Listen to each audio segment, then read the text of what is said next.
Hello, my name is Richard Podmore with the South Carolina Department of Education Office of Transportation. Many of you ride the school bus to and from school every day. Some of you may ride an activity bus for sports or music activities, or maybe you only ride a school bus or activity bus for an occasional field trip.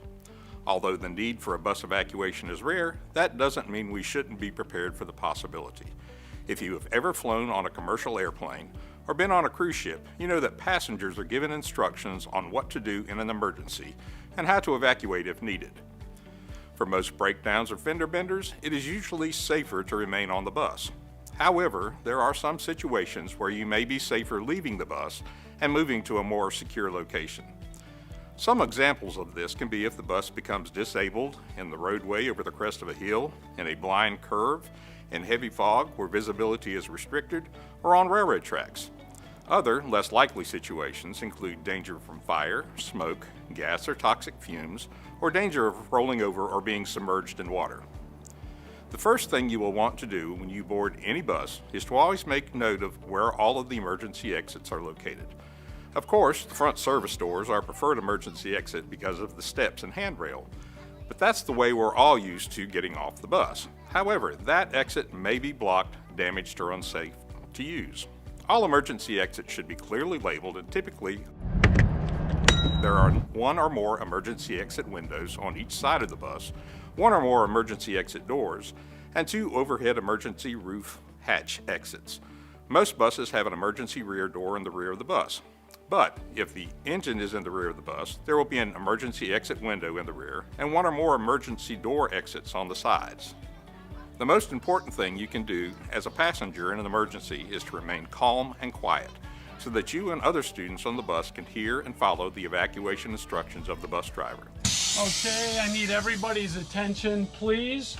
We're going to evacuate this bus.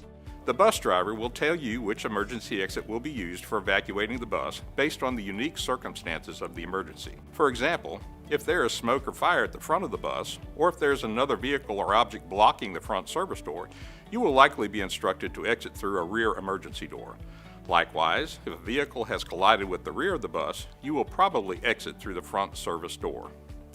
When evacuating the bus, it's important to leave book bags, musical instruments, athletic equipment, and other large, bulky objects in your seat, not in the aisle or in front of emergency exits. These items can trip other students, obstruct walking paths and exits, and slow down the evacuation of all passengers. Remember, any of these items, including cell phones, tablets, and other electronic devices, can be replaced. You are the most important thing on the bus, and evacuating you safely is our first priority. The bus driver will determine the safest exit to use and provide directions for evacuation. The fastest way to evacuate a bus is for all students to remain seated and stand up seat by seat at the driver's direction and proceed to the prescribed emergency exit. The bus aisles are narrow, and if all students stand up at once to try to exit, the resulting congestion will only slow down the evacuation. The driver will also often stand in the bus aisle moving from seat to seat when evacuating passengers, so remaining in your seat until called on to exit will ensure a clear pathway for the driver and evacuating passengers. You two are the first ones off. I want you to head right over to our assembly location. Everyone else, you're going to follow right down the aisleway and head right out over to where Jeremy and Joshua are, and you're going to wait for me, okay? All right. Gentlemen, go right ahead. If you are instructed to exit through the front service door, always use the handrail and take one step at a time. Don't run, push, or skip steps on your way out. If you need to use one of the emergency exit doors, always sit first on the floor of the bus and scoot out at the exit to the ground.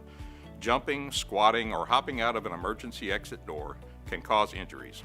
Also, the driver may enlist student helpers to exit the bus first, one to lead students to a safe assembly location, and another to position themselves to assist the remaining students as they exit the bus.